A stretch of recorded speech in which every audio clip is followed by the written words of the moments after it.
Hey there, thanks for listening in and welcome to another Ellipsis Drive Podcast. Here we dive into the stories of people, companies and technologies that transform and empower spatial data-driven industries. My name is Rosalie van der Maas, and today we have Martijn Schaap with us, calling in from the Netherlands, just like me. It's great to have you, Martijn. It's a pleasure. Thank you. Sure thing. So Martijn is a principal scientist air quality at TNO, which is a renowned Dutch institute for applied scientific research. Martijn, could you start us off by telling us a bit more about your own background, TNO's mission, and especially for the group that you're a part of? Of course. Yes, I'm Martijn Schaap. I have a background in environmental sciences. Long time ago, I studied at the Utrecht University, focused on air quality. And ever since I was captured by the topic, kept working in the field, and I joined TNO in 2004 to start working on modeling air quality, focusing on particulate matter and reactive nitrogen and nitrogen deposition. I do that at TNO. TNO is an applied research organization.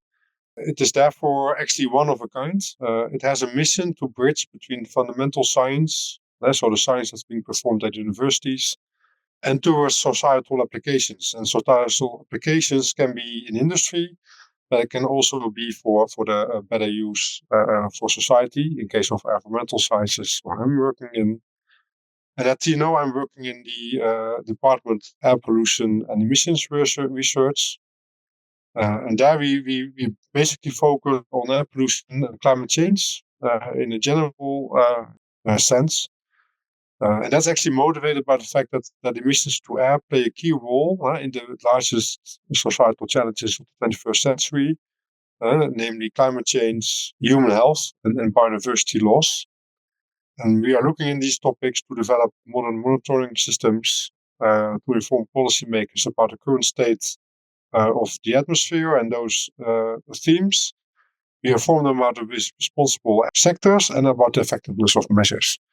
And that's basically the work fields that I'm working in at the moment. So that sounds like a very important topic to dig into. So how large is your group? Because it's a huge topic, like all environmental sciences, along with like all the hot potato topics that you just listed off. Like how big is your group? Yeah, so here in our department, we have about 35 scientists working. That's not a lot. That's not a lot. We have a network of scientists actually joining us on an irregular basis from universities in the Netherlands, also outside.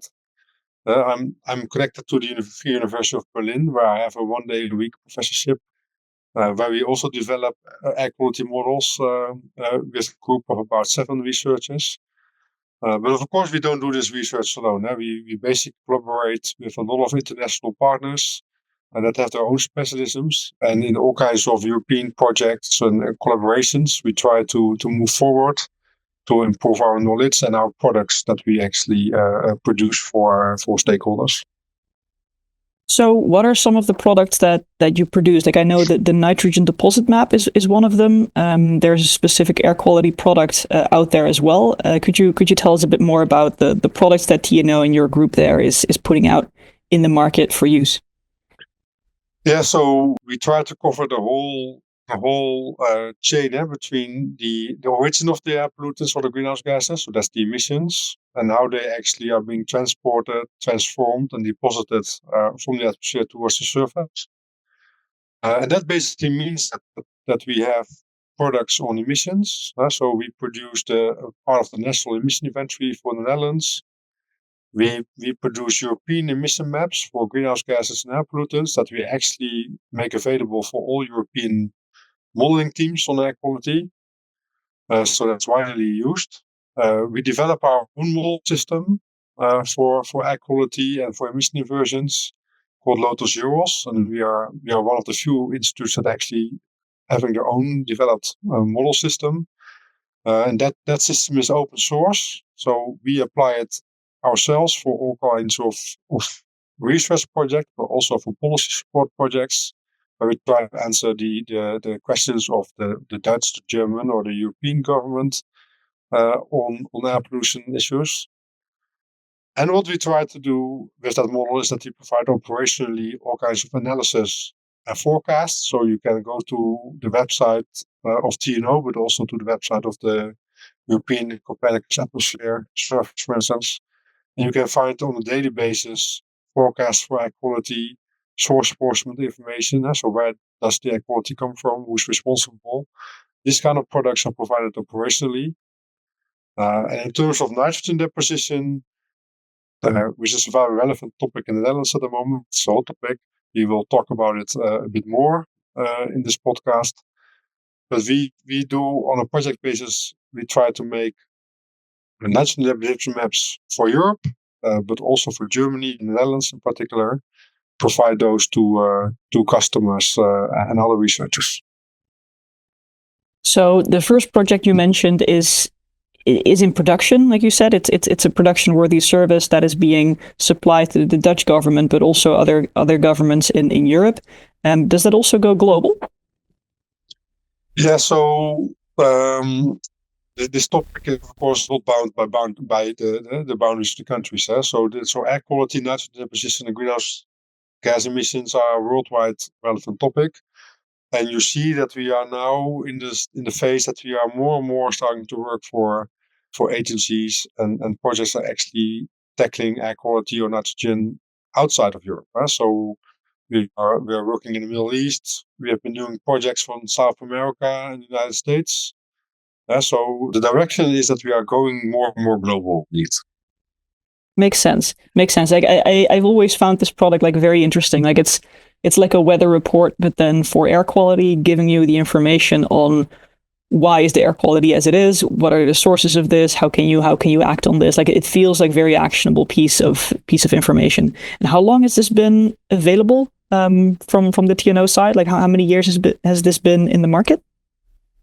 Yeah, so TNO has been working on air quality and this air quality modeling since the 70s of the last century. So that's already 50 years, more or less. So there's a long heritage. But of course, people started to work with computers with these punch cards. So very old-fashioned, little computing power. So that was very dedicated work. But with the whole increase of ICT infrastructure and computing capacity, this kind of operational products basically started to appear only in like 2014 or so. Wow. And since that moment, we are really providing operationally all kinds of products on forecast and analysis, mostly together with other European institutes and other modeling teams in Europe. Yes. Okay. All right. And then the second product that you mentioned on the nitrogen deposition, I should say, that's a newer one and indeed a very hot topic in the Netherlands. I believe also Europe-wide, but for sure in the Netherlands. Let's dig a bit deeper into that one, because you mentioned it's newer. It's like less close to production as the previous product that you mentioned. So could you tell me a bit more about the technological background of how that comes into shape, the nitrogen deposition map like that? Yeah, so nitrogen deposition is one of the main pressures for ecosystem integrity in Europe, and we are exceeding the critical loads for nitrogen in a lot of places. Especially in areas where you have a lot of population, industry, and a very intensive agriculture. So that means that the Netherlands is one of the hotspots for nitrogen emissions and deposition in Europe. And basically what we try to do is that we go from emission information that's been gathered by all kinds of national governments in Europe that provides you annual emission maps for all the sectors. And we pick those emission maps up and we import that in our model system called LOTOS-EUROS. And with that model system, you can see that as a sort of weather model that you always see on the news, that you see all the movies with the wind patterns and the temperature change, etc. And now we pick up weather information from the same channels, but we now add the atmospheric composition into it. So the emissions are being mixed into the atmosphere, they're being transported away with the wind. There's chemical transformations taking place in the atmosphere that we try to account for. And one of them is particulate matter formation, for example. And at some point, those pollutants are being rained out, which we call wet deposition, or they are being removed at the surface directly, which we call dry deposition. And basically, for nitrogen, we are actually interested in the net end result. So where are the pollutant, where are the nitrogen compounds being removed? And is that ecosystem where they are actually deposited, is that sensitive to nitrogen or not? And if so, how far are you above its critical level for nitrogen deposition? We aim to model that from emissions to deposition, and the model basically has the causal relationship with it. And we think that's really important, because in that way we can explain to policymakers and other people that are interested who is responsible for the emissions. And we're talking about nitrogen oxide emissions from traffic and industry, for example, and ammonia emissions from agriculture. So it's important to know who's responsible and, of course, what you can do about it. So if you have measures that you can take, you can use the model and the model system to actually predict what the change will be. And then you can see what measure is most effective. And if you then know the cost, you can basically estimate which measures give you most value for the buck. Yeah, that makes sense. So can I state that the position map is basically a derived product from the emissions product as well as just the weather report? Is that fair to say? Like if you put those two together, you gain that understanding of which emissions are created where do depositions happen based on the weather, and what are the causes of that? Yeah, so those are the two important ingredients that you need. So you need the emissions, that's the driver. You need the meteorology to get the transport and the mixing and the conversions in the atmosphere right. And you need the third ingredient, and that's actually the land use and vegetation map. Right. Because that's maybe a technical term, but if you have a very rough surface, there's more mixing taking place, and the pollutants are more easily being removed. But it also matters if you have water or vegetation, how effective the surface can take up the pollutants. So the third ingredient, what you need is actually information about the land use and the vegetation. And you mentioned a little bit about where you get this information from. Like, for example, emission sources come from various governments supplying them. But what other sort of data sources and monitoring systems need to be in place, or administrations need to be in place to have all of these ingredients at your fingertips? Yeah, the meteorological data, they come simply from the Meteorological Service of Europe. So they are operationally available. And the land use map is a product that's actually very old. It's been derived from satellite information, combined with all kinds of statistical information. And actually the European countries are providing that information per country towards a European institute that actually collects all of that and then also expands it towards the whole European area for those areas that are not part of the EU 27. So there's all kinds of systems in place. So we traditionally use this kind of information. What we're trying to do is to actually innovate on that to add more observations. I can elaborate a little bit on that. So traditionally we use that model system as the backbone, but we use satellite data now in several ways to make it better, or to try to make it better. And I think there's three aspects I like to mention.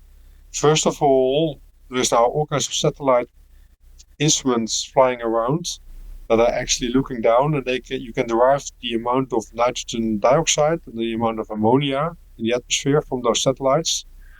Directly from the satellites. Yeah, so those gases absorb certain parts of the solar or the infrared radiation of the Earth. And you can, from the fingerprints of the different gases, you can actually estimate how much of that gas is in a column above an area.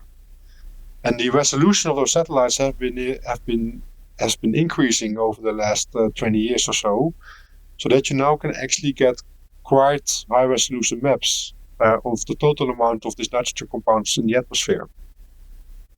And that gives us a means to actually look over wide regions how these distributions look like, and you get actually information about the emissions of ammonia and nitrogen oxides. And we learn from that we actually know very well where the nitrogen oxides are coming from. That is very consistent with the emission inventories and with the models. But for ammonia, this is more difficult. So the uncertainties on ammonia are much larger from the agricultural sector. And with the satellites, we can actually identify all kinds of regions and certain agricultural activities where there are actually big mismatches. And we try to use the satellite data now to basically estimate what the emissions should be, to match it, and we go back to the emission inventory people with that information to see if they can improve the inventories, so we can actually provide a better deposition estimate. So let me try and repeat this back to you, see if I've understood it correctly. Like before, you were modeling mostly based on like self-reports on emission, like people knowing where emissions came from and reporting on that, combining that with weather data and land use data. But now you have instruments in space that are operating at a higher and higher resolution that allows you to measure this directly and basically improve on that whole model because you have direct measurements instead of just reports of the emissions. Is that correct?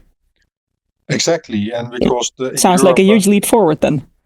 It is, because all the countries in Europe have their own methodology to do this emissions. So if you look at the emission map, you actually see sometimes also jumps between countries. But when you have a satellite, you look over the whole European region, and it is an independent estimate that's very consistent. Of course, it's not perfect, because there's also cases where you cannot see if there's clouds or maybe snow cover and these kind of instances. So you have to have. It's not so easy as it sounds to derive the emissions, but you can actually see when you compare all the maps. You can see that in some areas it works very well, in other areas it works less good, and we try to get a grip on those areas.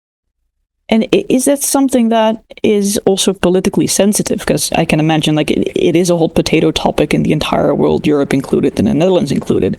Like, do people actually want to be able to measure this stuff? Like, do you notice any of this in your day-to-day work, or is your work as a scientist sort of relatively far removed from the politics around this whole topic? Yeah, we of course try to separate politics and science from each other. So our job is to inform policymakers with information that is as good as possible, and the policymakers would make the policy on those. But of course, there's this interface. So we do spend quite some time, especially now when it's such a politically hot topic.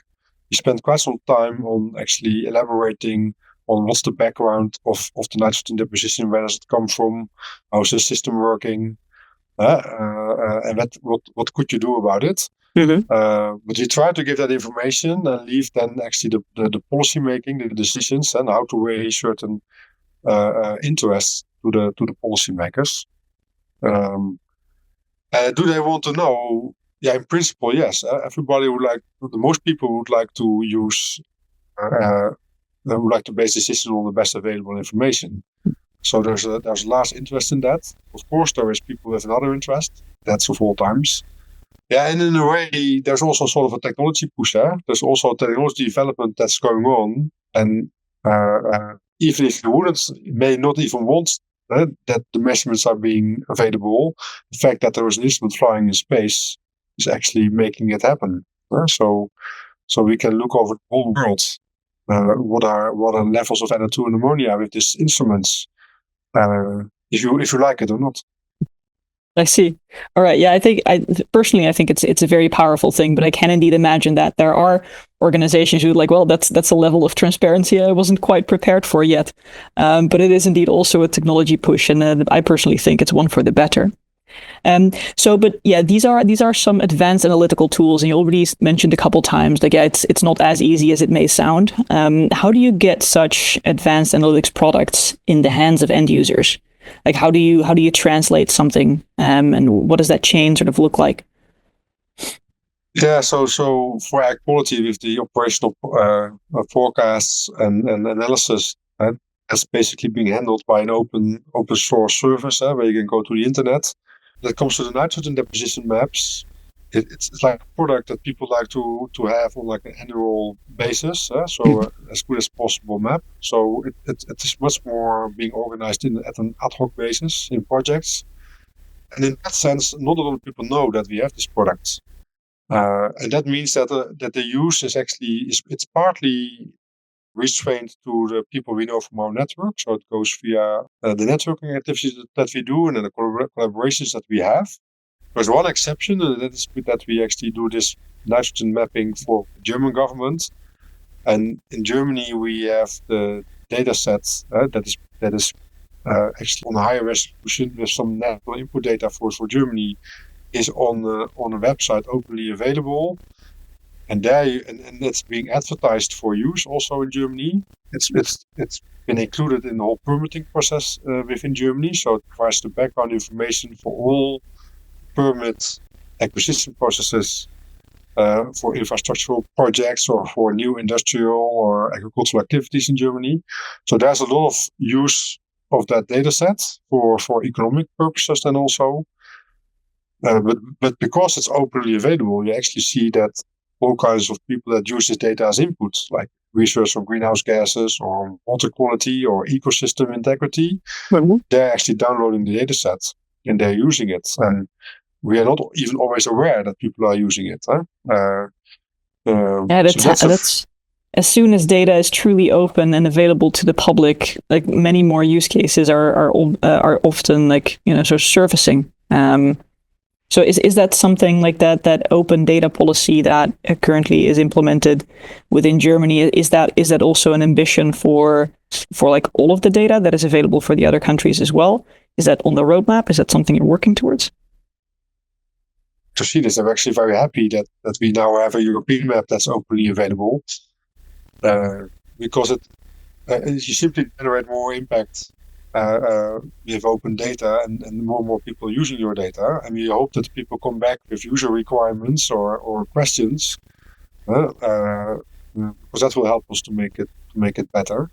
It's not so easy. We as a team, we would like to have all our data open and openly available, but as we said, we are a team of specialists, and we have 30 people, and actually they are modelers, so they like ICT.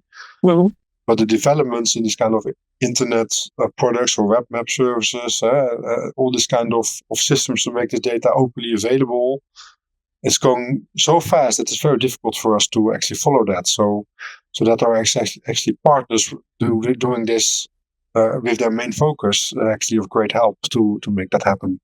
Yeah, and that makes sense. It's also part of the reason that we have Ellipsis Drive have started to engage to just see if it's possible to lower that threshold to getting that new data set known and used amongst a larger audience. So it's good to hear that that's also the intent and the ambition from your end. And yeah, it makes sense that like scientists aren't primarily concerned with how to get this data into the hands of end users, but at the end of the day, it is also in their interest.